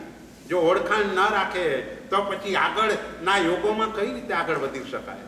એટલે પરમાત્મા તરફની જબરજસ્ત પ્રીતિ, ભક્તિ, એ આ બધા સૂત્રો એના માટે જ છે. જે પણ આપણે આ બધા બોલી રહ્યા છીએ એ પરમાત્માની ભક્તિ સ્વરૂપે જ આ બધા બોલાઈ રહ્યા છે. ગણધર ભગવંતો આની રચના કરે છે, સહજ રીતે બોલી રહ્યા છે, વારંવાર એ પણ બોલે છે. તો ક્યારે આટલું બોલતા હશે? આટલા દ્વાદશાંગીના ધણી, આટલું બધું શ્રુત જ્ઞાન જેમને છે, એકમાત્ર ઉપન્ને એવા, વિગમે એવા, ધીવે ધુવે એવા પરમાત્માએ 3 પદો આપ્યા અને એમાં અંતર્મૂર્તની અંદર આખી દ્વાદશાંગીની રચના કરી દીધી. આવા મહાપુરુષો એ પણ આ સૂત્રોનો વારંવાર સ્વાધ્યાય કરે એ ક્યારે શક્ય બનતું હશે? એની અંદર કેટલું ભરેલું હશે અંદર, તો એ વારંવાર આ સૂત્રો બોલતા હશે. એટલે ધારણા, જેનો કાયોસર્ગ હોય એની ધારણા ચાલે આગળ. અને વડ્ડમાણીએ અણુપેહાએ, અણુપ્રેક્ષા, ચિંતન, એ જીવનું આગળ આગળ વધતું ચાલે એ રીતે કાયોસર્ગ કરવાનો છે. એટલે ભલે એક જ નવકારનો કાયોસર્ગ હોય પણ એમાંય આ બધી શરત છે કે એક નવકારનો પણ કાયોસર્ગ કરો તો શ્રદ્ધા એક પદ પછી બીજામાં, બીજા પછી ત્રીજામાં વધવી જોઈએ, બુદ્ધિની નિર્મળતા થવી જોઈએ, ધીરજ વધવી જોઈએ, ધારણા ચાલવી જોઈએ, ચિંતન થવું જોઈએ, અનુપ્રેક્ષા થવી જોઈએ.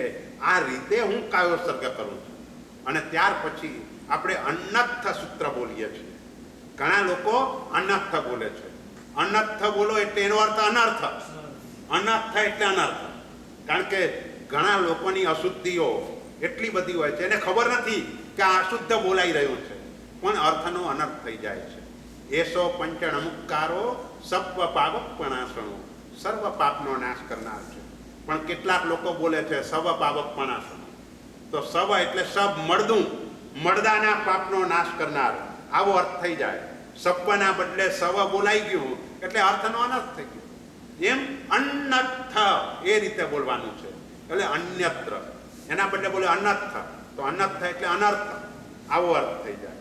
સબ્બન્નુણમ નમુદ્ધુણમ સૂત્રમાં જે આપણે બોલીએ છીએ ડબલ વ, ડબલ ન અને ઉ દીર્ઘ એ રીતે બોલવાનું. સબ્બન્નુણમ એનો અર્થ થાય સર્વજ્ઞને. પણ મોટા ભાગના લોકો શું બોલે, કેટલાક બોલે સબ્બન્નુણમ એટલે સર્વમાં જેવો ન્યૂન છે એમને, કેટલાક લોકો બોલે સવન્નુણમ એટલે મળદાના જાણકારને, કેટલાક લોકો બોલે સવન્નુણમ તો કે મળદામાં પણ જેની કચાશ છે એવા. કેટલો બધો અર્થ બદલાઈ જાય. એક વ ઓછો બોલે, કોઈ ન ઓછો બોલે, કોઈ વ ને ન બંને ઓછા બોલે, તો આવો અર્થનો અનર્થ થઈ જાય. એટલે એ પદો બોલતી વખતે, ભણતી વખતે એ ઉપયોગ રાખવાનો છે. ભાઈ સબ્બન્નુણમ આ રીતનું છે. એટલે સર્વજ્ઞને એ રીતે બોલવાનું છે. તો અહીં અન્નથ, અન્નથ જે છે એ બધી જગ્યાએ આપણે પચ્ચખાંડ પણ લઈએ છીએ ને, તો પચ્ચખાંડમાં પણ શું બોલીએ, અન્નથાણા ભોગેણા. તો ત્યાં અન્નથ શબ્દ ભલે અનાભોગની સાથે બોલીએ પણ બધા આગારોની સાથે અન્નથ શબ્દ જોડાયેલો છે. એમ અન્નથ સૂત્રમાં જે 12 કે 16 આગારો, પહેલી ગાથામાં 9, બીજી ગાથામાં 3, પછીની ગાથામાં અધ્યાહારથી 4, એ રીતે કુલ 16 આગારો છે. પણ એ 16 આગારમાં અન્નથ શબ્દ સંકળાયેલો છે કે કોઈ પણ જગ્યાએ ઉ સસિયેણમ, ઉને લંબાવવાનો છે, ની સસિયેણમ, ખાસિયેણમ પેલો દીર્ઘ છે, છીયેણમ, જંભાઈયેણમ, ઉડ્ડુયેણમ, વાય નિશક્યેણમ, વાયની એમ ન બોલાય, વાય નિશક્યેણમ, ભમલીએ, ભમલીએ નહીં, ભમલીએ બોલો તો ડબલમાં બોલાઈ ગયો, ભમલીએ, પિત્ત મુચ્છાએ, એ રીતે એ સૂત્ર બોલાવવું જોઈએ. તો આની અંદર આને એક વચનાંત આગાર કહેવાય. જે આપણે પહેલું પદ બોલે આર્યન ચિયાણમ એને અભ્યુપગમ કહેવાય. વંદણવત્યાય વગેરે જે પદો બોલ્યા એને નિમિત્ત કહેવાય કે તમે કયા નિમિત્તે કાયોસર્ગ કરો છો. શ્રદ્ધાએ મિહાએ બોલ્યા એને હેતુ કહેવાય, કારણ કહેવાય, એ રીતે કહેવાય. ને હવે જે આ અન્નથ સૂત્ર જે બોલી રહ્યા છીએ એને એક વચનાંત આગાર એટલે જુદી જુદી એક છૂટ એનું વર્ણન, 9 છૂટનું વર્ણન છે. શ્વાસ લેવો પડે, મૂકવો પડે, ખાંસી આવે, છીંક આવે, બગાસું આવે, ઓડકાર આવે, આવા 6 પ્રકારની 9 પ્રકારની પહેલી ગાથામાં છૂટ લઈ અને આપણે કાયોસર્ગ કરી રહ્યા છીએ. એટલે કાયોસર્ગની અંદર બગાસું વગેરે આવી જાય તો કાયોસર્ગનો ભંગ થતો નથી. જે એટલે કે એમાં દોષ પણ લાગતો નથી. કારણ કે આપણે આગળથી નક્કી કરીએ છીએ કે આટલી છૂટ રાખીને હું આ કાયોસર્ગ કરું છું. એટલે એ બધી છૂટ છે. એટલે પહેલી ગાથાની અંદર, અન્નથની પહેલી ગાથાની અંદર એક વચનાંત આગાર કહેવાય. પછી જે બીજી સુહુમેહિમ અંગ સંચાલે એ જે છે ને બહુ વચનાંત આગાર કહેવાય. કારણ કે એમાં એકમાં જેમ અંગનો સંચાર, તો અંગ તો ઘણા છે આપણા શરીરના, 8 અંગ છે, તો એમાંથી કોઈ પણ અંગ ફરકે તો આપણા કાયોસર્ગનો ભંગ ન થાય. દિઠ્ઠિ, દ્રષ્ટિ 2 છે એટલે એક કરતાં વધારે થઈ એટલે બહુ વચન. અને શ્લેષમાં એટલે થૂંક, ગળફો, એ શ્લેષમાં સૂક્ષ્મ રીતે જે અંદર જે જાય તો ત્યાં કાયોસર્ગનો ભંગ ન થાય એટલે એનું નામ બહુ વચનાંત આગાર. એના પછીનું જે છે એનું નામ આગંતુક આગાર. આગંતુક એટલે અચાનક છૂટ લેવી પડે. અચાનક જંગલમાં કાયોસર્ગ ધ્યાનમાં હોય ને આગ લાગી તો તેવા ટાઈમે ચાલુ કાયોસર્ગે પણ પોતાનો જીવ બચાવવા માટે ત્યાંથી જઈને બીજી જગ્યાએ કાયો સર્ગ કરે તો એનો ભંગ ન થાય. પણ અત્યારના સમયમાં કઈ રીતે લેવાનું? તો કે અત્યારે આપણે અહીંયા કાયો સર્ગ કરી રહ્યા છીએ અને કોઈ કે લાઇટ ચાલુ કરી દે, તો તેવા સમયે લાઇટમાં આપણાથી ન રહેવાય સામાયિક પ્રતિક્રમણ આદિની અંદર. એટલે તે સ્થાન છોડીને બીજી જગ્યાએ જઈને બાકીનો કાયો સર્ગ પૂરો કરે તો એના કાયો સર્ગનો ભંગ ન થાય. એટલે ત્યાં અત્યારે અગ્નિ એટલે એવો અર્થ કરવો પડે. બોલો, છીંક આવે તો? છીંક આવે તો વાંધો નથી, પણ વાંધો ક્યાં છે કે જ્યારે દેવ દેવીનો કાયો સર્ગ આવે, શાંતિ બોલવાની હોય, લઘુ શાંતિ કે મોટી શાંતિ, તો એ જે છે એની અંદર તે અપશુકન રૂપે ગણાય. એટલા માટે એ આપણે ફરીથી કરીએ છીએ. બાકીના કાયો સર્ગની અંદર ક્યાંય વાંધો નથી. માત્ર દેવ દેવીના કાયો સર્ગ અને જે લઘુ શાંતિ કે મોટી શાંતિ બોલવાની હોય એવા જે કાયો સર્ગ હોય ત્યાં જો છીંક આવી હોય તો એ ઉપદ્રવ કહેવાય. અને એટલા માટે એ કાયો સર્ગ ફરીથી કરવાનો. અને પક્ષી ચોમાસીને સંવત્સરીમાં માંગલિક એ ગણાય, એટલે એની અંદર એ યોગ્ય નથી. એટલા માટે આપણે ત્યાં ફરીથી કરીએ છીએ. હા, એટલે આપણી વાત એ હતી કે એવમ આઈએ હિમ, એનાથી આવા 4 આકારો છે. ત્યાર પછીની જે સંપદા છે એમાં એનું નામ છે કાયો સર્ગાવધિ, એટલે કાયો સર્ગની મર્યાદા. આપણો કાયો સર્ગ ક્યાં સુધીનો? તો કે જાવ અરિહંતાણમ ભગવંતાણમ નમુકારેણમ ન પારેમી. આ 4 પદ છે. જાવ ન બોલાય, જાવ વ આખો છે, અરિહંતાણમ ભગવંતાણમ ભેગું છે, નમુકારેણમ નપારેમી ન બોલાય. ઘણા લોકો નપારેમી, નપારેમી એટલે પ ડબલ થઈ ગયો, ન પારેમી, હું ન પારે. એટલે જ્યાં સુધી નમો અરિહંતાણમ નહીં બોલું ત્યાં સુધીનો મારો કાયો સર્ગ છે. એટલે કાવશક પારીને નમો અરિહંતાણમ ન બોલાય. આજે લોકો શું કરે છે? કાવશક પારીને નમો અરિહંતાણમ બોલે છે. આપણી પ્રતિજ્ઞા શું છે કે જ્યાં સુધી હું નમો અરિહંતાણમ નહીં બોલું ત્યાં સુધી કાવશક નહીં પારું. એટલે જ્યારે કાવશક થઈ જાય ત્યારે કાવશકમાં નમો અરિહંતાણમ બોલી અને પછી કાયો સર્ગ પાડવાનો. એ આપણી પ્રતિજ્ઞા છે. એટલે કાયો સર્ગાવધિ એટલે આવી આપણી આજની આ પ્રતિજ્ઞા છે. પણ આવી જાત જાતની પ્રતિજ્ઞા હોઈ શકે. ભૂતકાળમાં એક મહાત્માએ એવી પ્રતિજ્ઞા કરેલી કે જ્યાં સુધી ગધેડો ન ભૂંકે ત્યાં સુધીનો કાયો સર્ગ. જે પોતે જ્યાં હતા ત્યાં બાજુમાં કુંભારનું ઘર હતું, એટલે ગધેડો ન ભૂંકે ત્યાં સુધીનો અમારો કાયો સર્ગ. આવી પ્રતિજ્ઞા કરી. અને બરાબર કુંભારને એ જ વખતે વિચાર આવ્યો કે આ બધા ગધેડાને બહાર ફરવા લઈ જાઓ. અને પછી ઓલો 3 દિવસ પછી ગધેડાને લઈને આવ્યો. તો મહાત્મા 3 દિવસ સુધી કાયો સર્ગ ધ્યાનમાં. તો કર્યું શું? તો કે 17 ભેદી પૂજાની રચના કરી.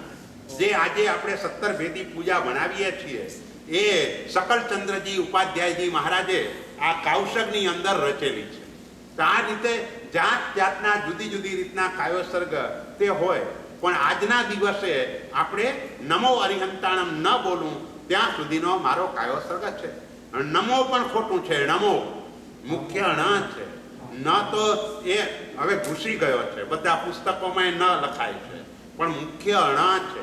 એટલે જેનાથી ણ બોલાતો હોય એને ન બોલવાની આવશ્યકતા નથી, ણ જ બોલવાનો વધારે. મૂળ પાઠ ણ છે. ઇન્દ્ર મહારાજા પણ પરમાત્માની સ્તુતિ કરે છે, નમોત્થુણમ બોલે છે, નમોત્થુણમ નથી બોલતા, નમોત્થુણમ. એટલે મુખ્ય ણ છે. પ્રાકૃતની અંદર ણ બોલાય છે. તો આ રીતે કાયો સર્ગની અવધિ મર્યાદા બતાવી. અને છેલ્લી સંપદા. સંપદા શબ્દનો અર્થ એ થાય કે અર્થ પૂરો સમજાય તેટલા પદની રચના, એને સંપદા કહેવાય. એટલે અરિહંત ચૈયાણમ સૂત્રની 8 સંપદા છે. એમાં 3 અરિહંત ચૈયાણમ અને 5 અન્નથ સૂત્ર. કારણ કે અન્નથ સૂત્ર જ્યારે પણ અરિહંત ચૈયાણમ બોલાય ત્યારે ચોક્કસ બોલાય છે. અને માટે એ અન્નથ સૂત્ર અરિહંત ચૈયાણમ અંતર્ગત ગણાય. એટલે અન્નથ સૂત્રની 5 સંપદા અને અરિહંત ચૈયાણમની 3, એમ મળીને કુલ 8 સંપદા છે. એટલે 8 જગ્યાએ ફૂલ સ્ટોપ આવે. તમે અરિહંત ચૈયાણમ બોલો એટલે 8 જગ્યાએ ફૂલ સ્ટોપ. અને હાફ સ્ટોપ કેટલા? 43. હાફ સ્ટોપ 43 પદ. એટલા અરિહંત ચૈયાણમ કરેવી કાઉસગમ, એ 2 અરિહંત ચૈયાણમ અને કરેવી કાઉસગમ. પછી 6 વંદળવત્તી આવી ગયે. પછી 7 સદ્દાએ મેહાએ. પછી 9 અન્નથ ઉસસ્યણમ વગેરે 9. પછી સુહમે હિમ એમાં 3, એવું માઈએ હિમ એમાં એવું માઈ હિમ આગારે હિમ ભેગું બોલવાનું. પછી અભગ્ગો, અવિરાહીઓ, ઉજ્જ મે અલગ, ઉજ્જ મે ભેગું નહીં, ઉજ્જ મે કાઉસ સગ્ગો એટલે 6 પદ, પછી 4 જાવ અરિહંતાણમ ભગવંતાણમ નમુક્કારેણમ ન પારેણમ, અને પછી 6 તાવ કાયમ ઠાણેણમ મોણેણમ જાણેણમ અપ્પાણમ વોશીરામ. એટલે 43 જગ્યાએ, એટલે 43 માંથી શું થયું કે 37 એ 37 હાફ સ્ટોપ અને 6 ફૂલ સ્ટોપ એ રીતે આ સૂત્ર બોલવાનું. 37 ના થાય, 1 મિનિટ મિઠામી કરો, 8 છે ને એટલે 43 માંથી 8 બાદ કરી નાખો એટલે 34 થયા ને, 35. હા, તો 35 એ જે છે એટલા હાફ સ્ટોપ અને 8 ફૂલ સ્ટોપ. બસ આ રીતે જ બોલાય. ભાઈ તમે હુજ્જ મેં કાઉસ સગ્ગો ભેગું બોલો તો ના ચાલે. ત્યાં હુજ્જ મેં કાઉસ સગ્ગો, કાઉસ સગ્ગો, કાઉસ સગ્ગો ના બોલાય, કાઉસ સગ્ગો, ડબલ સ ડબલ ગ એ રીતે જ એ સૂત્રને બોલવાનું. એટલે છેલ્લામાં કાયો સર્ગનું સ્વરૂપ છે. હું કાયો સર્ગમાં કઈ રીતે રહીશ તો કે ઠાણેણમ મોણેણમ જાણેણમ, 3 ગુપ્તિના પાલન પૂર્વકનો મારો કાયો સર્ગ છે. સ્થાન એક જગ્યાએથી બીજી જગ્યાએ નહીં જાઉં એટલે કાય ગુપ્તિનું પાલન કરીશ, મૌન રાખીશ એટલે વચન ગુપ્તિનું પાલન કરીશ, અને જાણેણમ ધ્યાન એટલે મન ગુપ્તિનું પાલન કરીશ. કારણ કે ધ્યાન મનથી ધરવાનું છે એટલે એ મન ગુપ્તિનું પાલન કરીશ. આમ મારા કાયો સર્ગની અંદર હું 3 ગુપ્તિના પાલન પૂર્વકનો આ મારો કાયો સર્ગ છે. એટલે આ રીતે અરિહંત ચૈયાણમની વાત આપણે આજે કરી. આવતીકાલે બીજા સૂત્રને આપણે લઈશું. પરમાત્માની આજ્ઞા વિરુદ્ધ બોલાય તો મિચ્છામિ કર. શિવમાસ્તુ સર્વ જગત પરહિત નિરતા ભવન્તુ ભૂતગણઃ દોષઃ પ્રયન્તુ નાશં સર્વત્ર સુખી ભવતુ લોકઃ. બોલો શ્રી મુનિ સુબ્રત સ્વામી ભગવાન જય. કોઈને આ જોઈતી હોય શત્રુંજય લઘુકલ્પ તો અહીં પડી છે, સચિત્ર છે, અને એમાં શત્રુંજય લઘુકલ્પની જે 25 ગાથાઓ છે રોજ એનો આમ સ્વાધ્યાય જનરલ કરવાનો હોય તો એ આમાં સચિત્ર સરસ છે.